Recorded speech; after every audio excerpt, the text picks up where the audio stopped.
I used to use Macromedia's Fireworks or Firework, whatever it was called. That was their vector-based graphic editing suite. So I'd use that in tandem with Dreamweaver, if you remember that. That was Wow. their website building software, and Macromedia's Flash to build animations and games My for. God, you were the coolest kid on your MySpace, weren't you?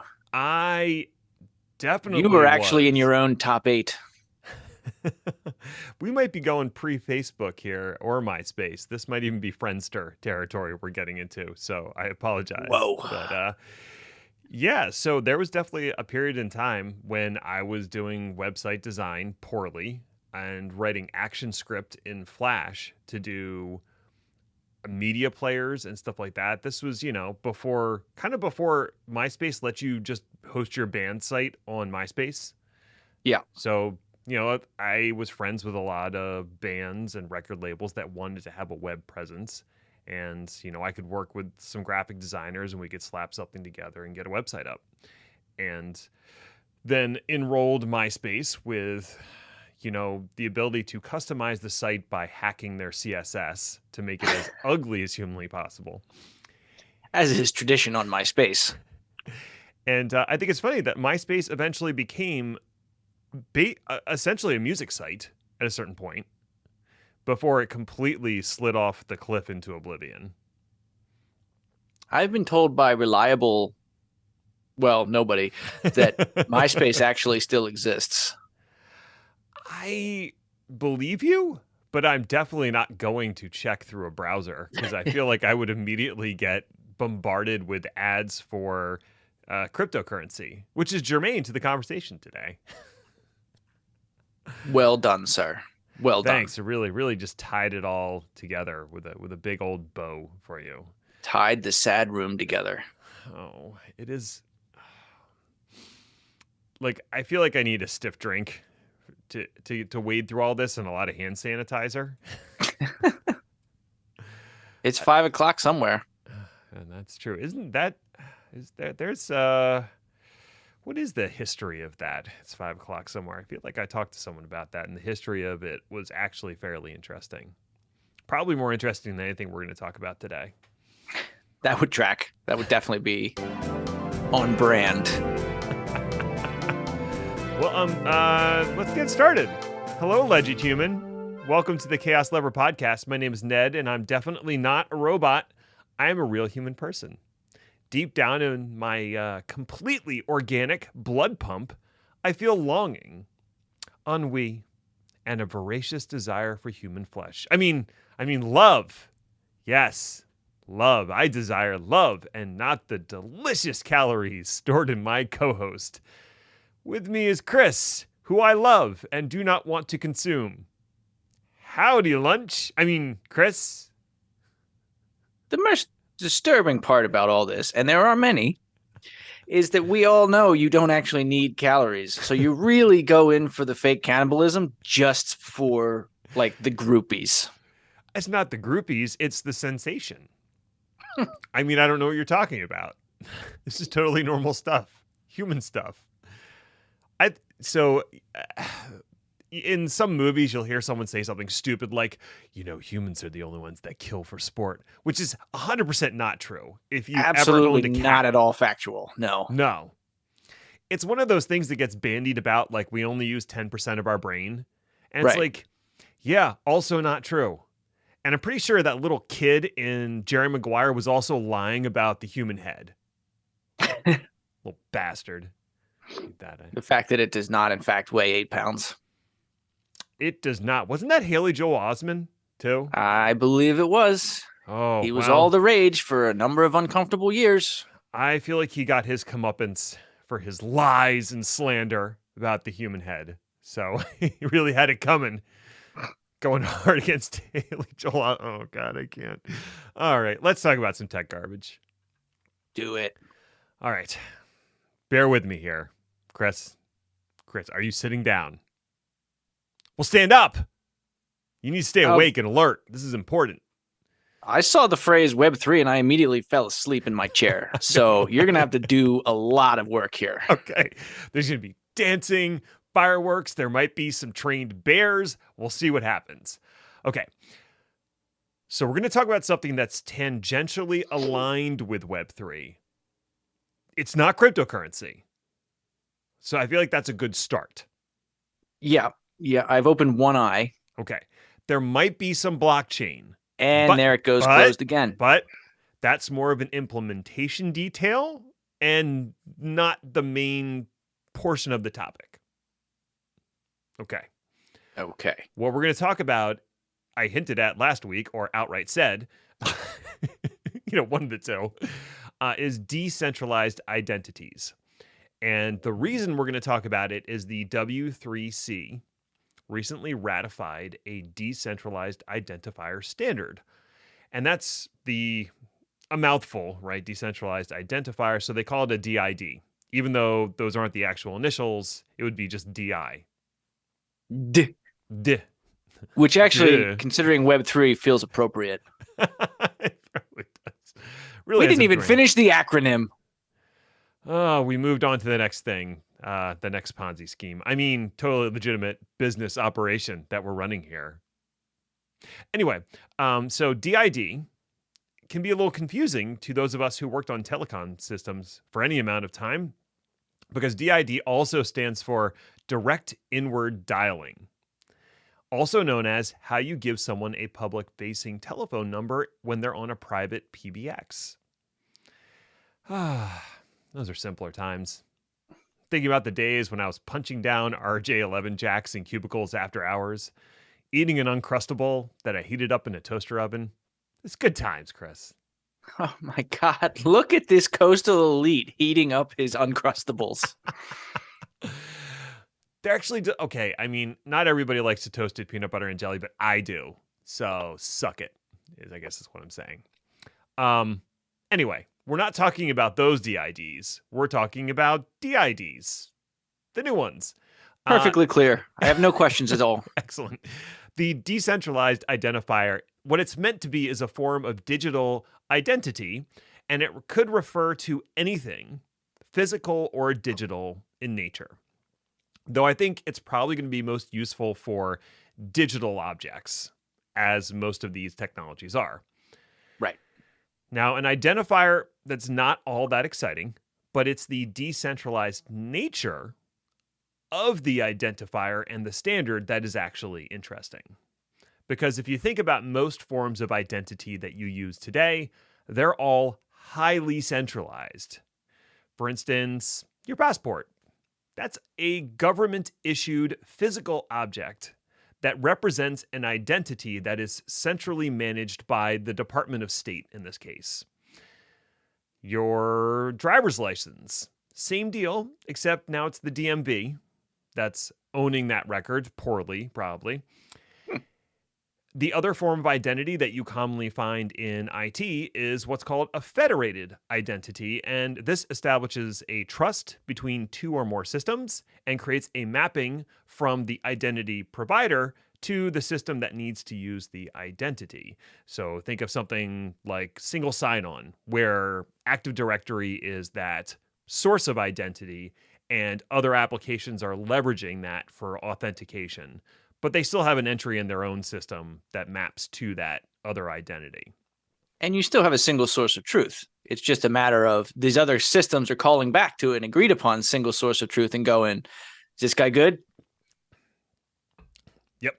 But then within the actual application, you might set permissions that are specific to that person in that application. So I think we kind of get the idea here for federated identities. Now, DIDs differ in that they have been, quote, and this is coming from the actual standard, they have been designed so that they may be decoupled from centralized registries, identity providers, and certificate authorities, end quote. Now, that begs a few questions. Who manages a DID? Where is it stored? And what the hell is it? So I'm going to try to explore some of these. I think in some cases, an audio medium might not be the best because there are some good diagrams, So, in the show notes are included links to the actual standard, which has diagrams that try to clear some of this up. But let's start with the absolute basics here. A DID is by itself a globally unique and persistent identifier that does not require a central registration authority.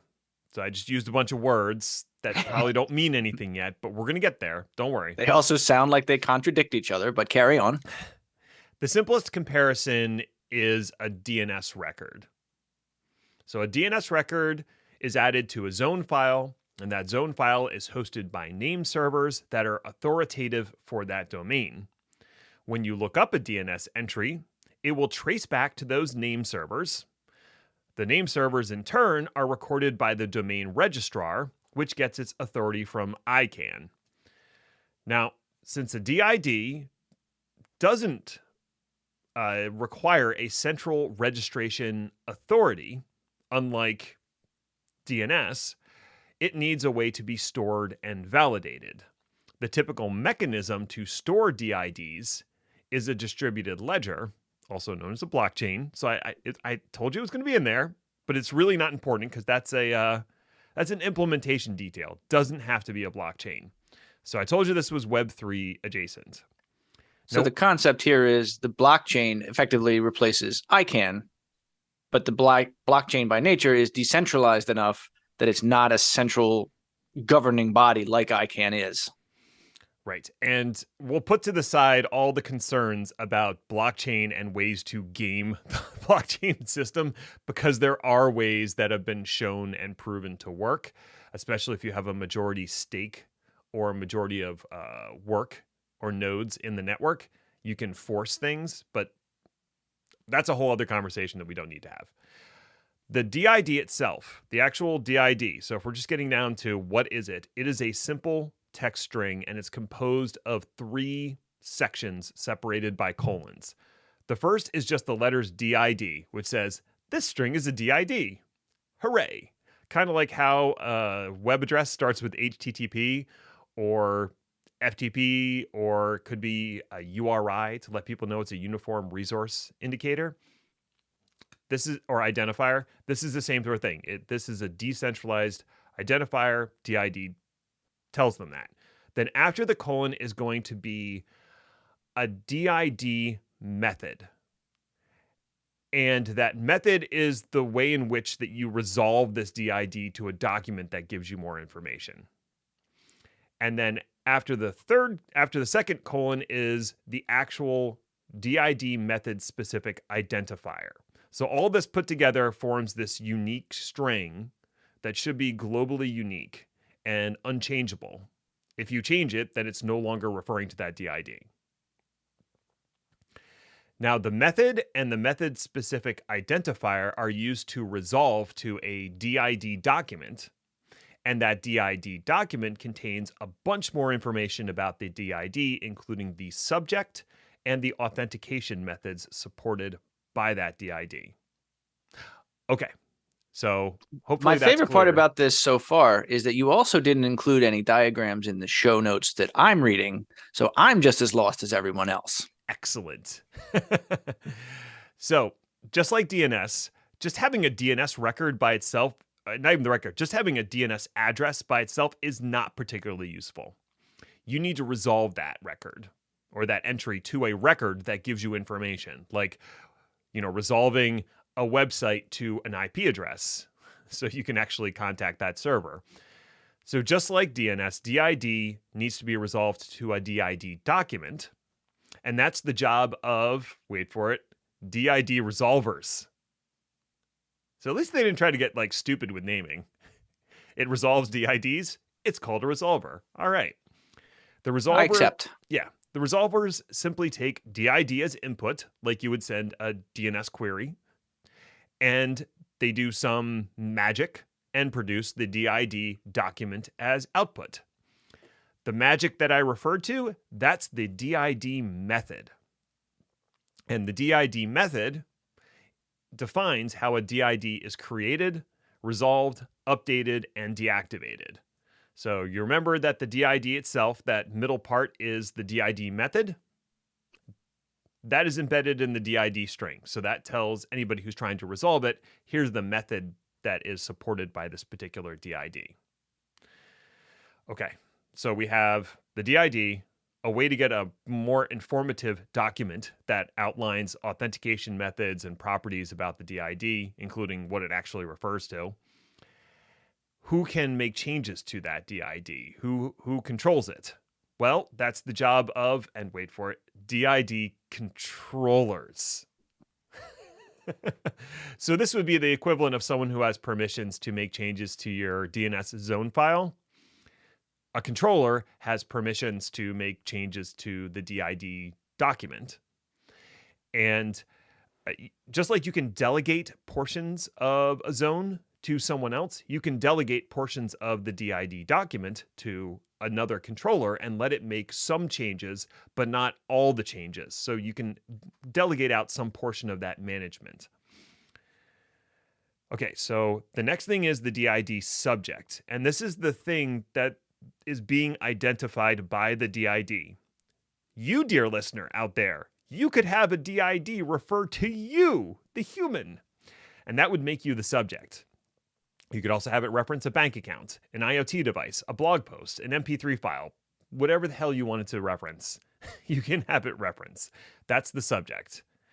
Now, the DID document has more than just a subject. It also contains cryptographic information that the DID subject can use to authenticate itself and prove its association with a DID. That is kind of the equivalent of signing a DNS record with your private key to prove ownership. And then anybody else can check on that by using the public key to check the hash on it. So whatever exists in the world that you want to identify becomes a DID subject. Correct. Does that mean that that thing can have more than one DID subject out in the world? It could in theory, yes. On different systems. Is that something that we're trying to avoid? Or does the protocol not really care one way or the other? Well, let's say we're using this for a person. You might want to generate multiple DIDs for yourself in reference to different systems. Right. Just like I have my real passport and the one I got from 7-Eleven. Wait, Exactly. Did I say that out loud? Whoa. Kind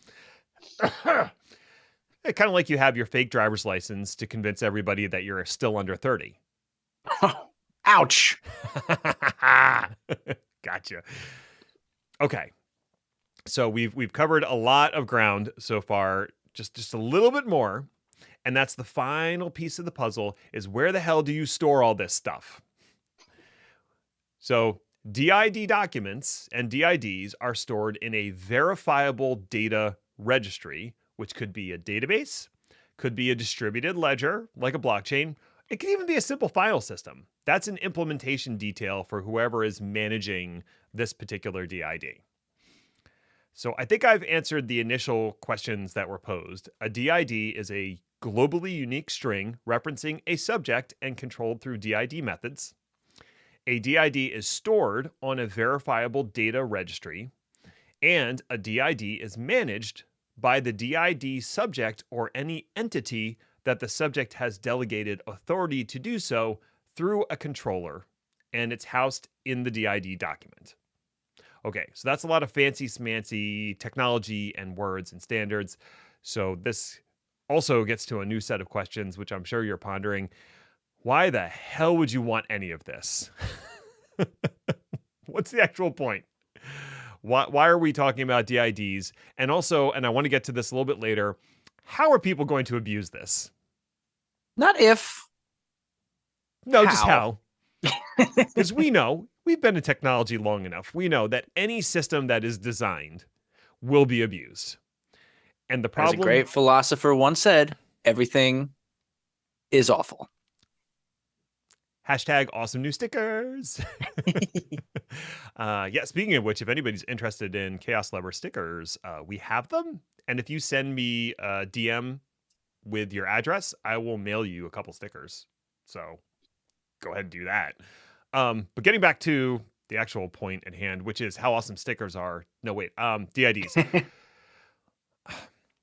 As we've discussed pretty heavily on this show, there are a few technology giants out there that have amassed tremendous sway over our digital lives.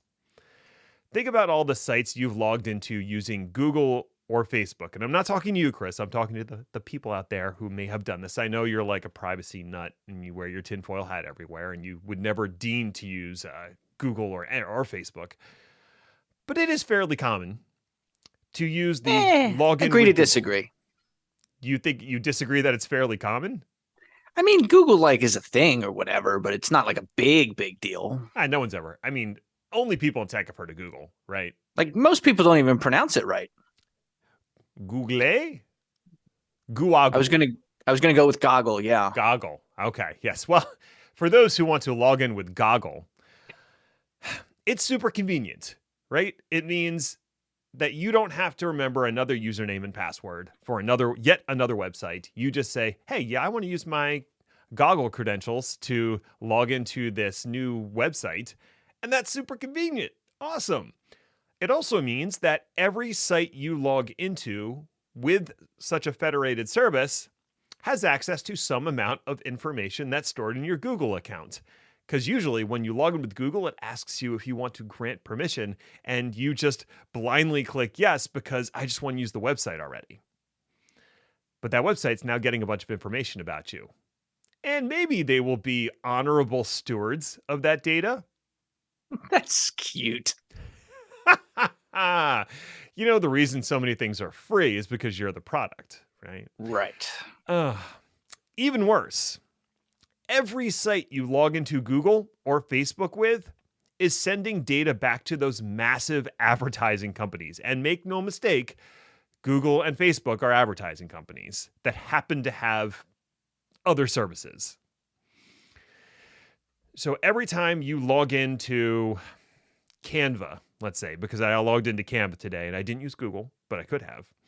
When you log into Canva, Google knows that you logged into Canva because Canva has to send an authentication request back to Google. So they not only know that you logged into Canva, but how often and when, and from where. Yeah, it's very much a Dr. Evil moment where Google's sitting there in its chair going, ooh, Ned logged into Canva, did he? Mm-hmm. Tell me more. And I'm not saying that then I might start seeing ads for Adobe Photoshop online later that same day, but I'm not saying that. So can you really trust Google or Facebook to do the right thing? I think. How do you transmit ironic stare dead into the camera into an audio medium? I believe you just did. But hey, what can you do? You got to log in somehow, and at least if you use one of these login services, one less password you have to remember. And I know you could use a password manager, Chris, but for those people who prefer convenience over security, I'm just going to use the Google thing, right? So, what if instead you had your own identity that you managed yourself, that you could also use to log into all of these websites and use it for other digital things, and you were in control of what data was shared and how it was used, and no one else was tracking when it was used except you? That sounds nice. That does. Yeah. So there's this movement, and it has some vague libertarian undertones, but we're just going to let that pass for now. It's called SSI, or Self-Sovereign Identity. And this is fun because if you search for it, SSI also stands for Social Security Income. So you're going to get a lot of stuff about that too. A lot of beige. A lot of explainers on what to do with your Social Security income. Yeah. So anyway, that's the problem with acronyms, right? So search for self-sovereign identity on DuckDuckGo, because I think I've made it clear you probably shouldn't be using Google. So what this movement thinks is that you should be in control of your identity and the documents that govern your identity and the information that's associated with those documents. And the key here is the amount of information that you share, the way that you share it, and the manner in which that what you choose to share is verified. So DID is a way to implement what they're proposing with SSI. So let's go with an actual like tangible example, right? Let's say I'm going to go try to buy a car. It's a terrible time to buy a car, but let's say I am. The dealership is going to need a bunch of information from me in order for me to buy a car. I can't just rock up with my chest of gold bullion and be like, give me car. Now go away. I have 10 sesterces. Yeah, not going to work. So most of the information they don't actually need, but hey, got to fill out forms, right? Yay. So they're going to want my driver's license, if I even want to test drive the car. But I think they need it regardless anyway for reasons. And that driver's license also has, let's see, my date of birth on it, my street address, and my physical characteristics. So again, well, got a lot of information there. They're also going to want my car insurance information, depending on the state you live in, but I'm in PA, so they will require that I have a car insurance policy before they'll let me drive off the lot with the car. Right. They're probably going to want my social security number for reasons, whatever those reasons might be. And if I'm financing the car, oh boy, they're going to want bank statements, credit reports, and who the hell knows what else. We'll just take your whole life. Mm-hmm. Now that car dealership, assuming I've given them all this information, they now have a ridiculous amount of information about me. And most of it is useless to them, but it's going to go sit in a filing cabinet or a file share and collect dust for the next 40, 50, who knows how many years. Now, SSI posits that instead of all that, forget that noise. What we should have is I would have digitally signed documents that I can share when they request it. And not only that, but the request that they send me will also be digitally signed, so I can verify that it's coming from the dealership and not some shady third party. My response will be signed so they can verify that it's actually me responding to them. And I can filter what information they are allowed to see. So it's limited to only what they actually need to know to process my application to buy the car, whatever it is. They can check the signature on my response, and then I will include the documents they need, which are digitally signed by whatever authority issued them to me, my driver's license, etc. The DMV would digitally sign that in that case. They'll make sure everything's on the up and up based off of all these signatures, and then I drive off the lot with my brand new Hyundai Ioniq 5. I mentioned this was a fantasy, right? Because you absolutely cannot get that car right now. I've never even heard of that car. Is that like a big deal car? It was named like best electric car of 2022.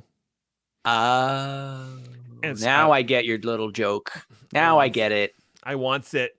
I can't has it. I has to take a test drive. And I could hear the cackle in the email that was sent back, basically saying, yeah, those don't stay on the lot long enough for a test drive. Oh, okay. Anyway. So your driver's license, your financial docs, your bank account information, those could all be DIDs. And you have been delegated access by the institutions using your DID as authentication to access that information. And as part of the permission set for each of those DIDs, you have the ability to share that information with a third party.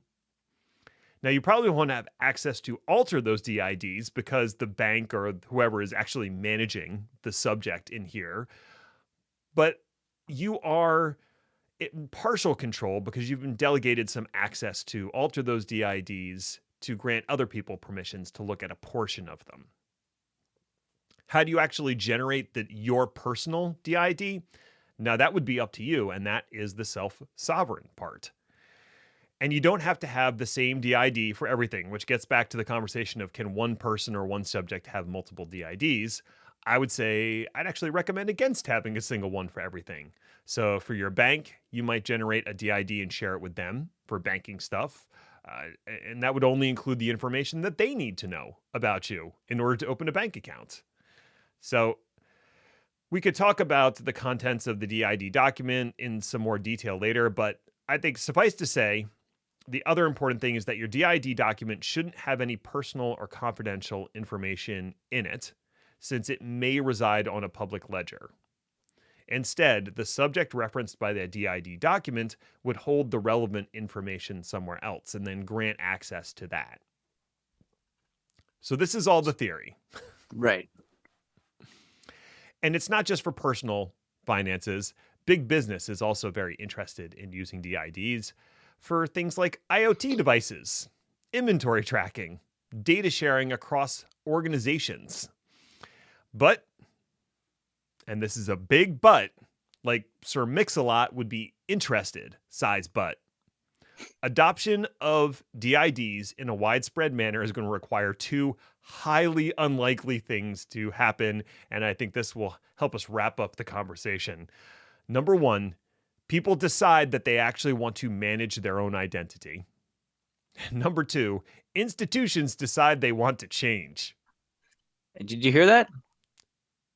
That was the sound of 3,000 people immediately turning off their podcast player.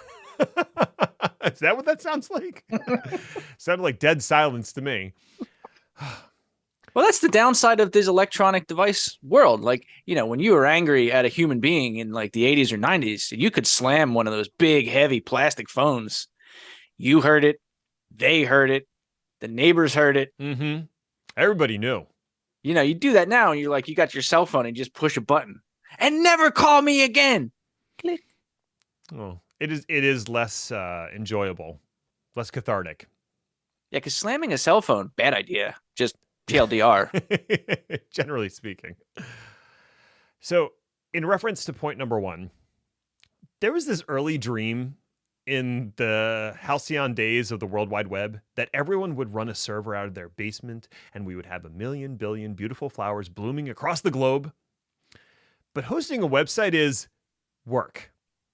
People have other shit to do. So along came AngelFire and GeoCities. But even that was too much work. I don't want to design things. So along came Tumblr and Blogger and WordPress. All you have to do is typey things in. But even that is too much. So we ended up with Facebook and user experiences that would have made a GeoCities site from 1996 blush. People are just busy. We have things to do, and we will farm out whatever isn't important to us. DIDs, not important. People might scoff at this concept, but let's say you're buying a house, like even a bigger purchase than buying a car. Mm-hmm. You have dozens of identities that you are now providing to mortgage companies and 5 or 6 other companies, the transfer documentation, the state, all these people have to be involved. You're giving them 24 different versions of yourself. Yep. And it's so unimportant to us that we'll send it over a fax machine. Not only that, everyone's fine with that.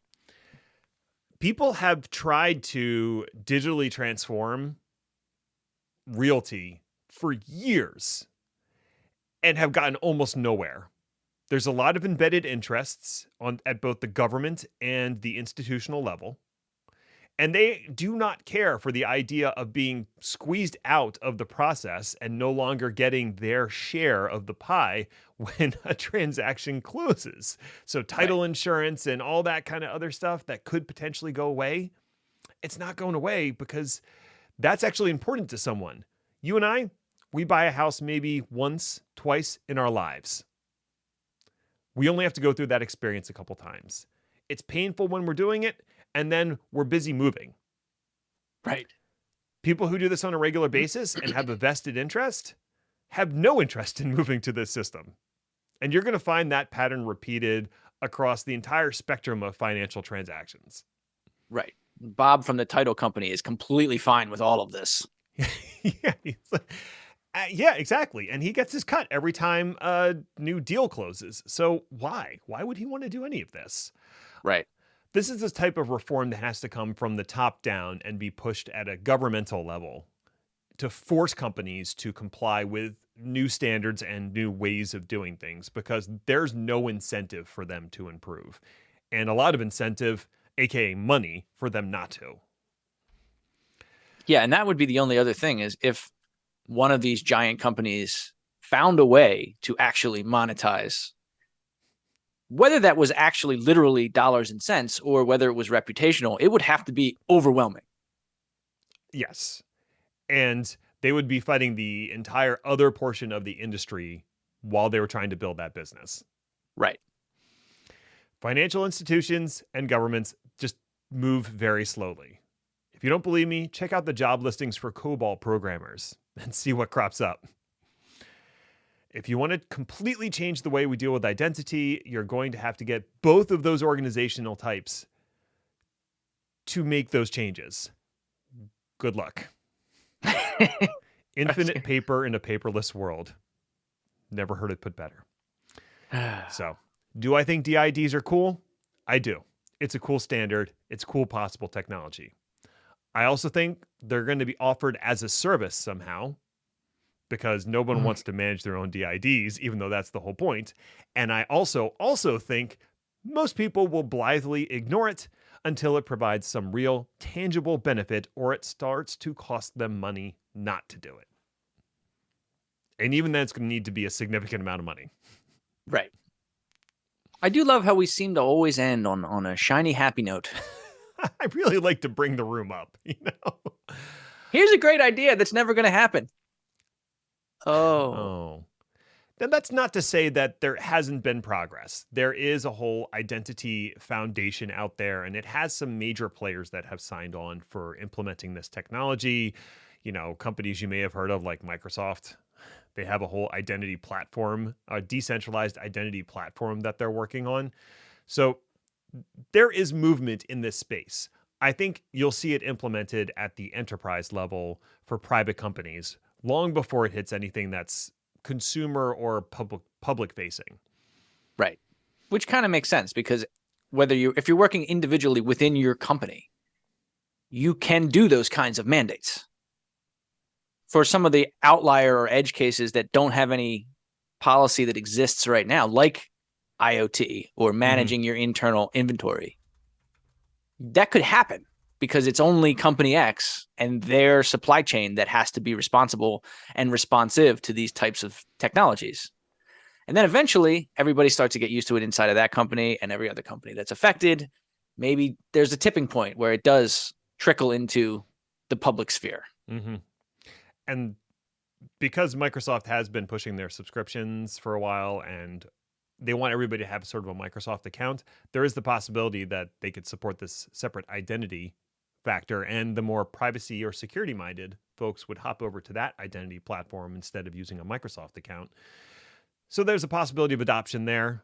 And then I think the other big one is electronic data interchange, aka EDI, the way that companies exchange information together.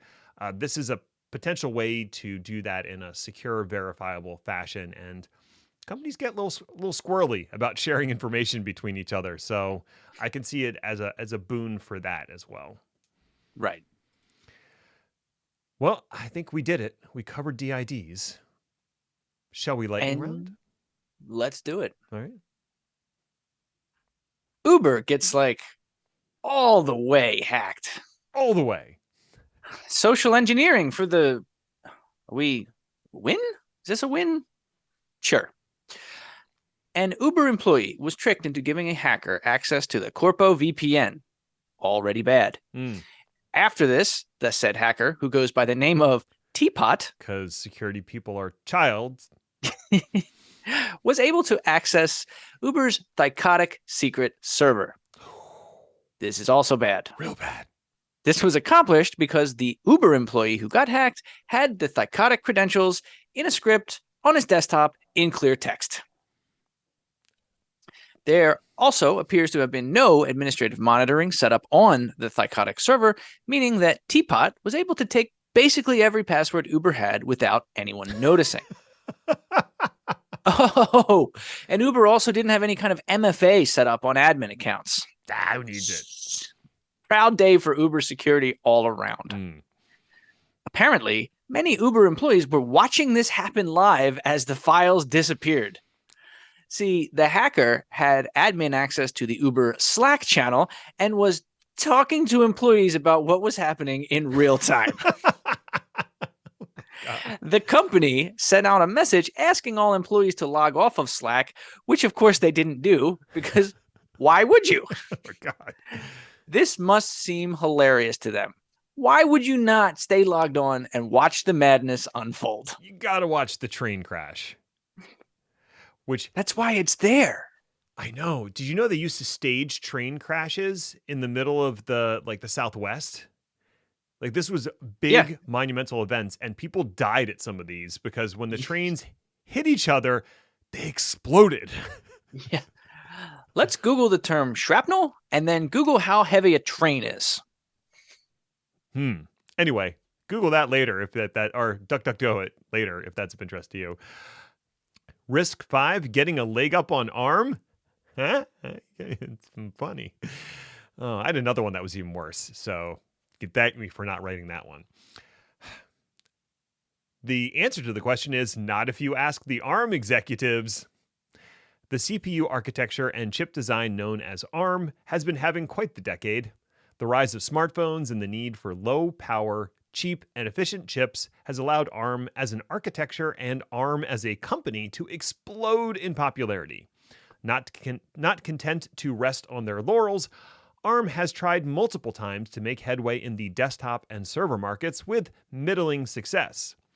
What really started to turn the tide was the adoption of ARM CPUs by the cloud hyperscalers, which in turn has led to the development of applications and platforms dedicated to running efficiently on ARM at enterprise scale. But just as ARM is eating Intel's lunch, a new contender appears on the horizon.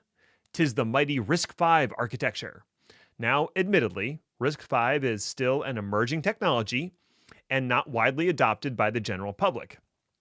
However, it does have some key things going for it.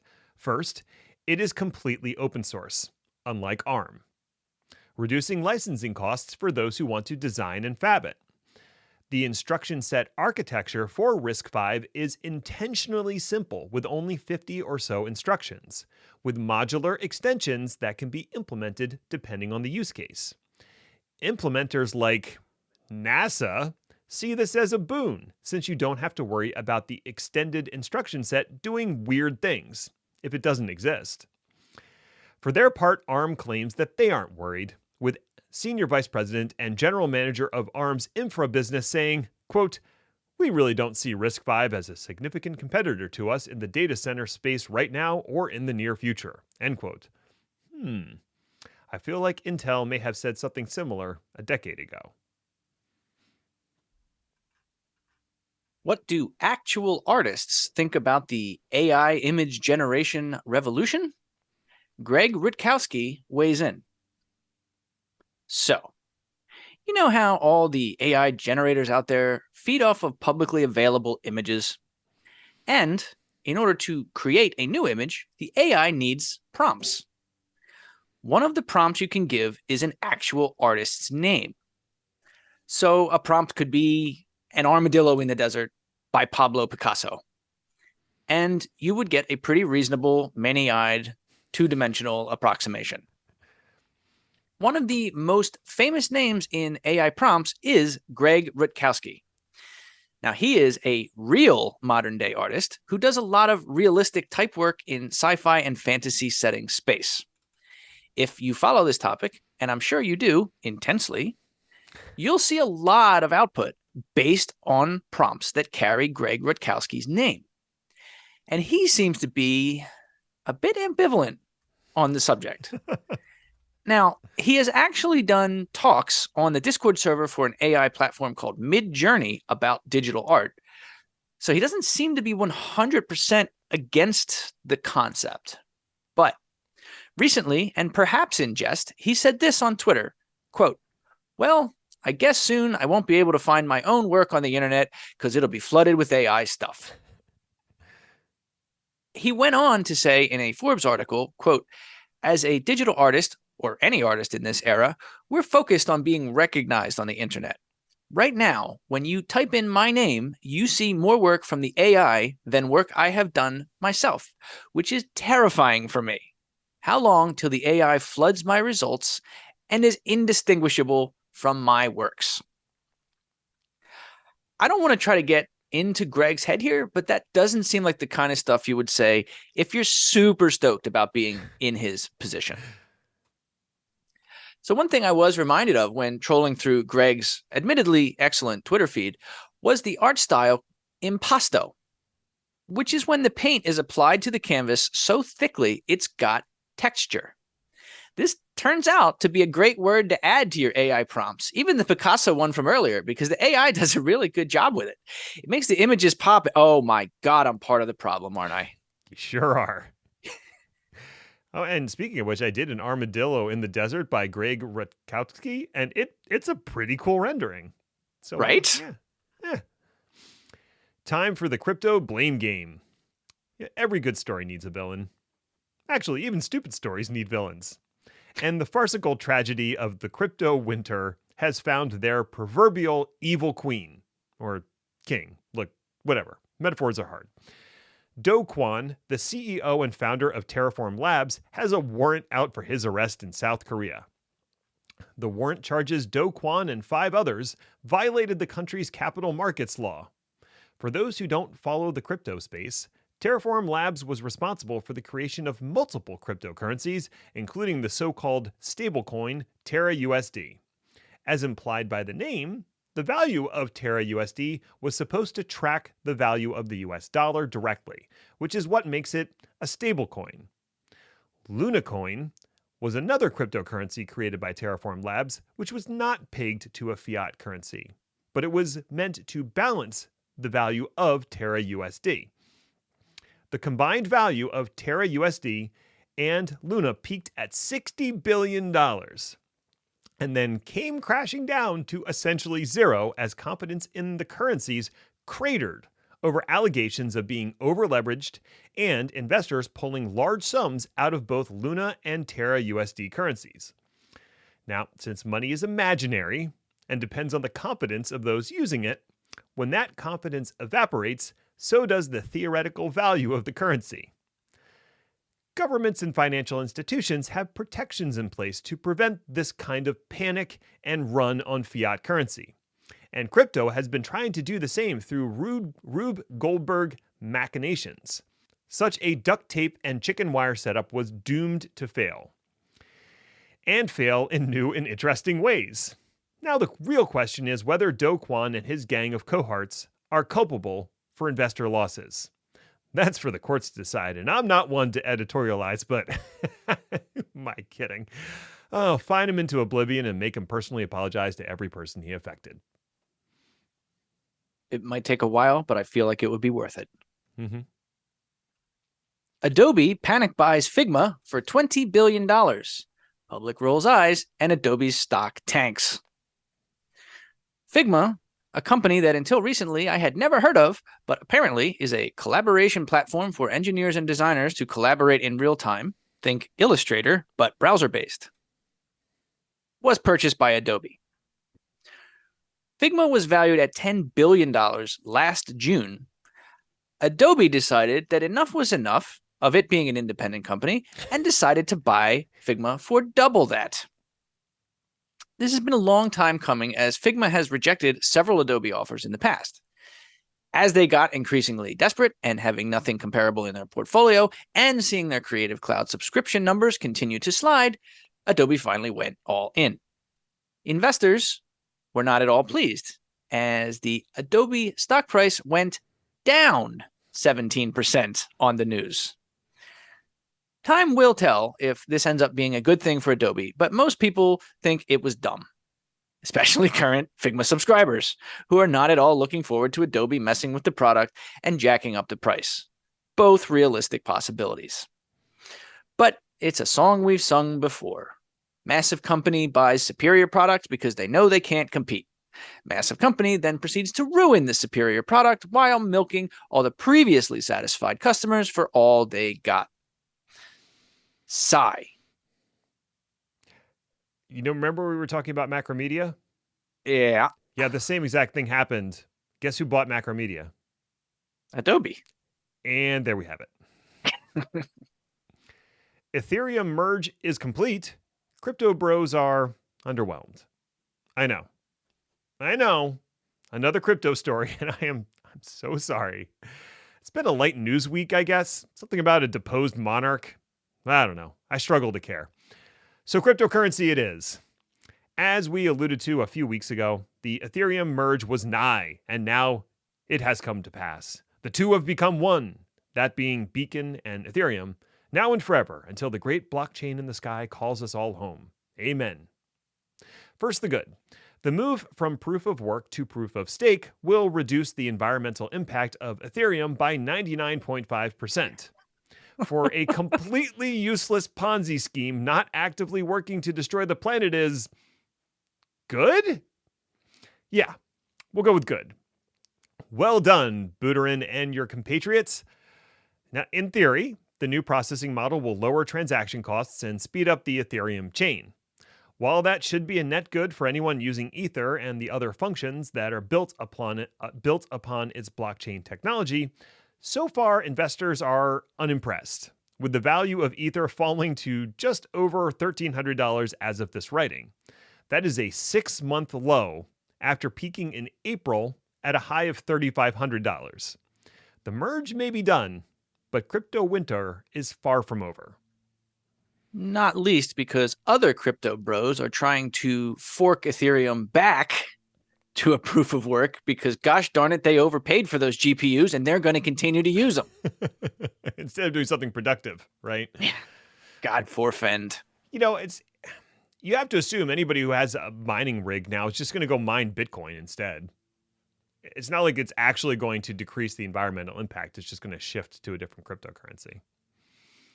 Which just means that we have to shift our spite. And you know what? We can do that. I could do that with zero environmental impact. Hey, thanks for listening or something. I guess you found it worthwhile enough if you made it all the way to the end. So congratulations to you, friend. You accomplished something today. Now you should go find a tandem bike, melt it down for scrap, and know that you've done a service to the world. You've earned it. You can find me or Chris on Twitter at Ned1313 and at Hainer respectively, or follow the show at chaos_lever if that's the kind of thing you're into. Show notes are available at chaoslever.com if you like reading things, which you really shouldn't. What you should do is let me know if you want some Chaos Lever stickers, and I will deliver them to you. We'll be back next week to see what fresh hell is upon us. Ta-ta for now. Tandem bikes. What a pull that was. They're garbage. There, I said it. I saw last week, I forget where I was driving, but I saw one person on a tandem bike, and it might have been the saddest thing I've ever seen.